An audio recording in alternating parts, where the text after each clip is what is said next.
Isang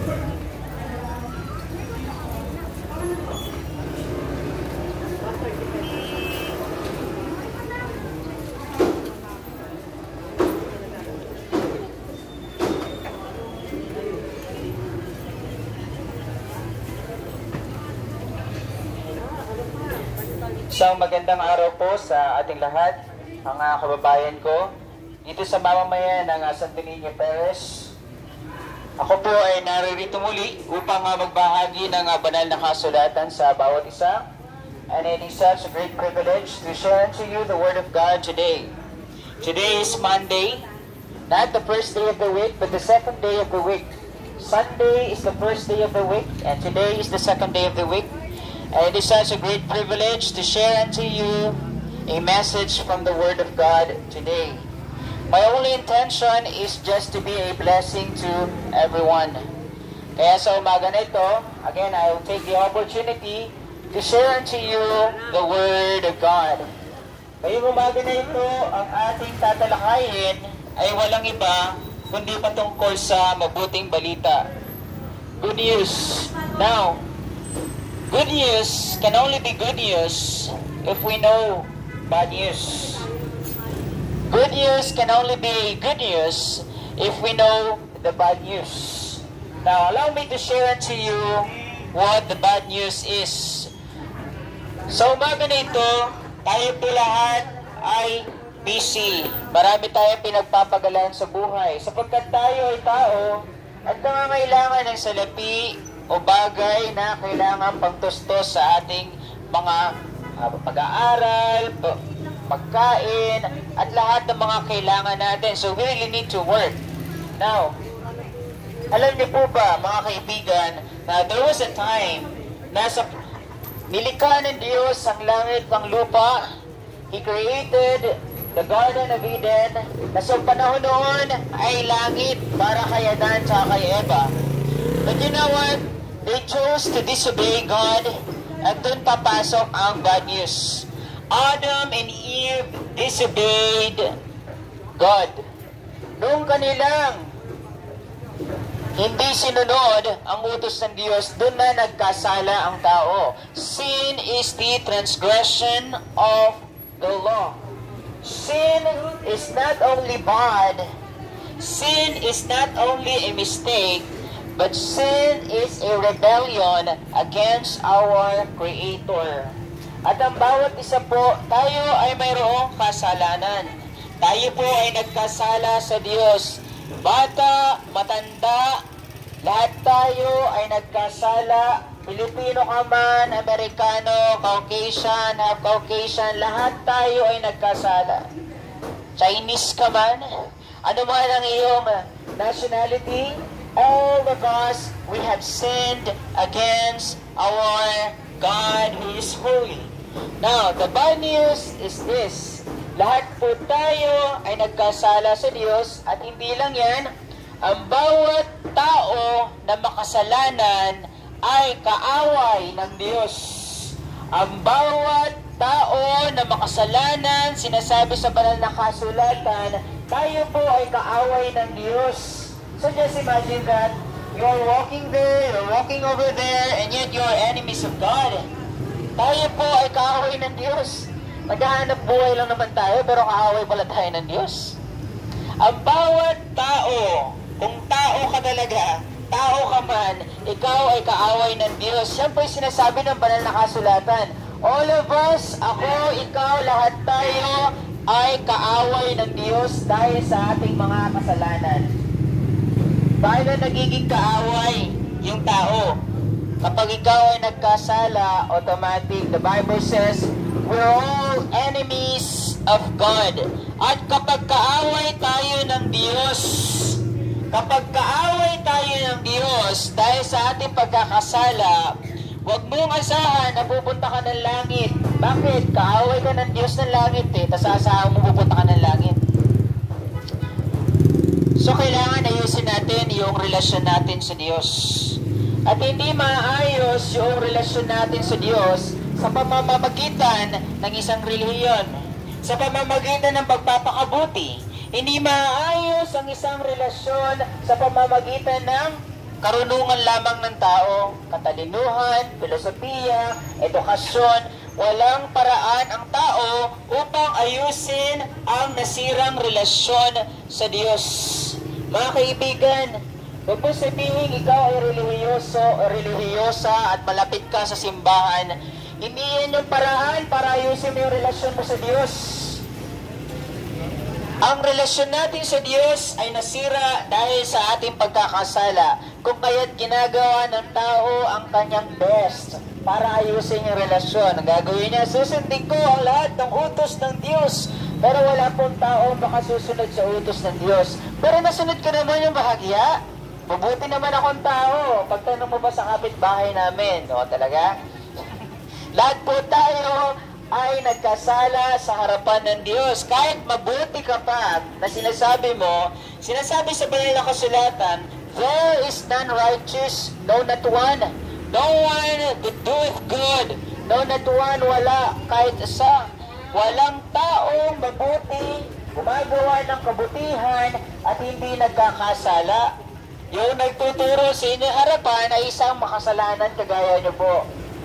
Isang makasalanan, nakaaway ng Diyos, kagaya nyo rin po. Lahat tayo, ako ay kaaway ng Diyos dahil sa aking pagkakasala. Ngunit ba kaibigan, yung pong bad news, tayo po ay kaaway ng Diyos dahil sa ating mga kasalanan. At dahil dyan, ang Diyos na banal at Diyos ng katarungan ay hindi niya palalampasin ang bawat kasalanan na ginagawa natin. Mga kaibigan, tandaan po natin to, ang bawat kasalanan na ginagawa natin ay may karampatang parusa sa harapan ng matuwid at Diyos ng katarungan. Ang Diyos po ay perpekto at inaamin natin yan. Ang Diyos na perpekto, na Diyos ng katarungan, hindi niya palalampasin ang kasalanan ng bawat isa na naririto. Ang bawat kasalanan ng tao ay alam ng Diyos. Hindi po ba't alam natin yan? Kung kaya't nakakatakot, dahil alam ng Diyos yung ating mga kasalanan. Ngayon, hindi ko na po isa-isahin kung ano yung kasalanan. Baka marami magalit sa akin dito. Pero alam natin kung ano yung kasalanan. Ito ay pagsuway sa utos ng Diyos. Mga kaibigan, tayo po ay hindi maayos yung relasyon sa Diyos. Nasira ito dahil sa ating pagkakasala. Sila Eva at Adan, isang beses lang nagkasala, nasira na yung kanilang relasyon sa Diyos at sila ay tinaboy sa Garden of Eden. Isang beses lang nagkasala po yun.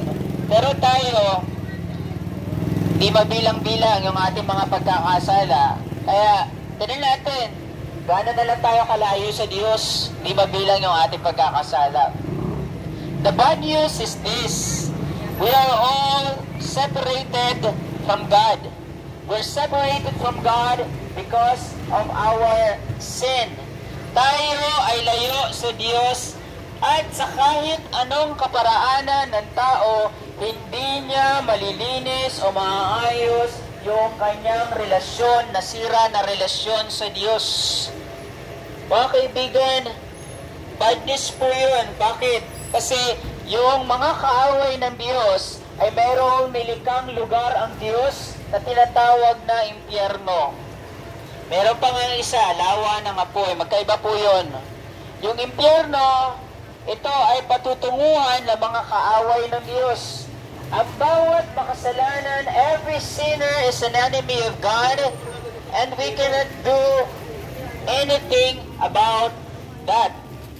Our human efforts, walang kakayanan na ayusin yung nasirang relasyon sa Diyos. Ay, magsisimba ako lagi. Magsisimba ako every Sunday, Sunday after Sunday.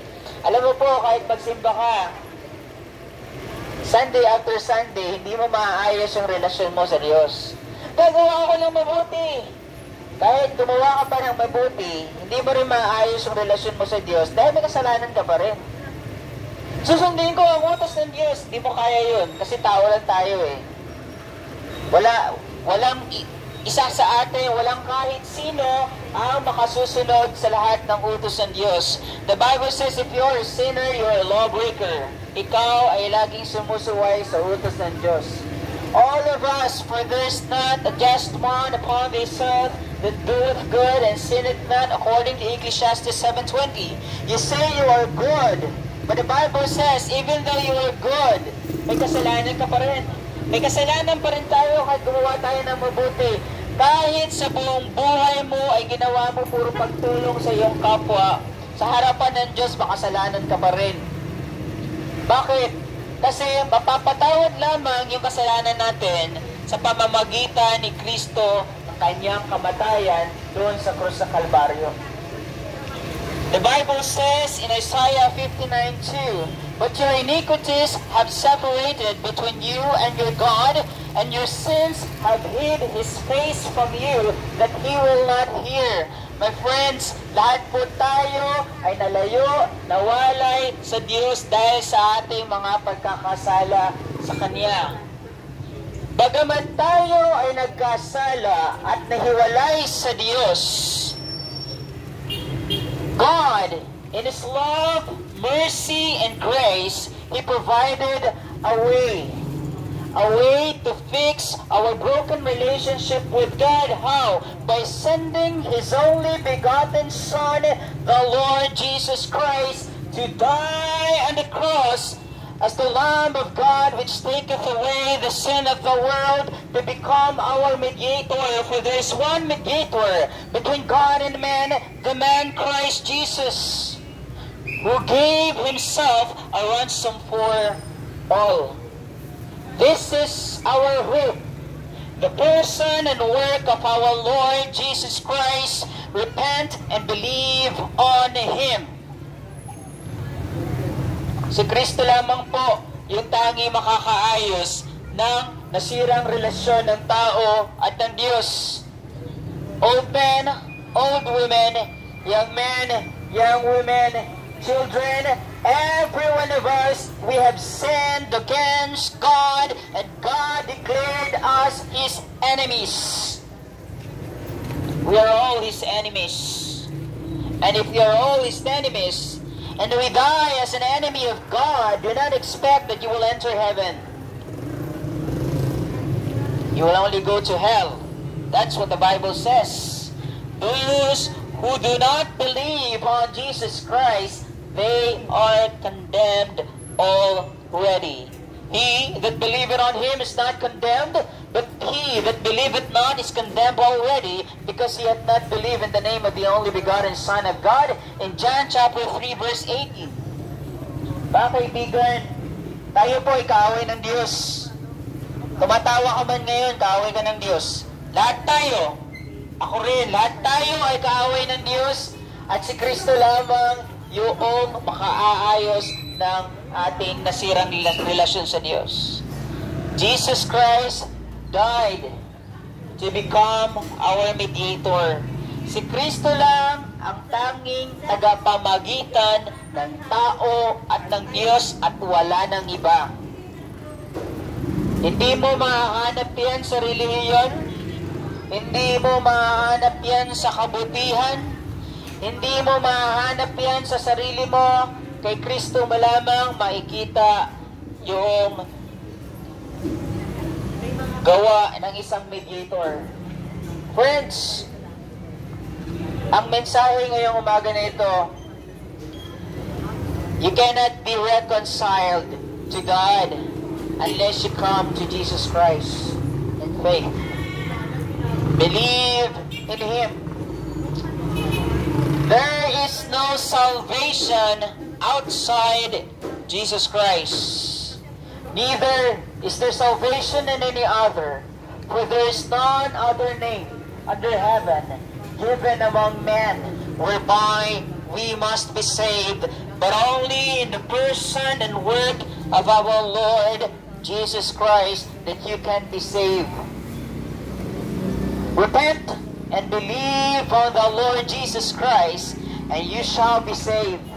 The good news is this: Jesus Christ became a man. to die on the cross, to save us from sin, to save us from death and hell, from our hostility between God and man. Only Jesus Christ can reconcile us to God. Now, repent and believe on the Lord Jesus Christ, and you shall be saved. Repent and believe on the Lord Jesus Christ, you shall be saved. Bago po ako magtapos, sasabihin ko lang po, si Kristo Jesus na aking itinuturo sa umaga na ito ay makikita ng bawat isa sa takdang oras.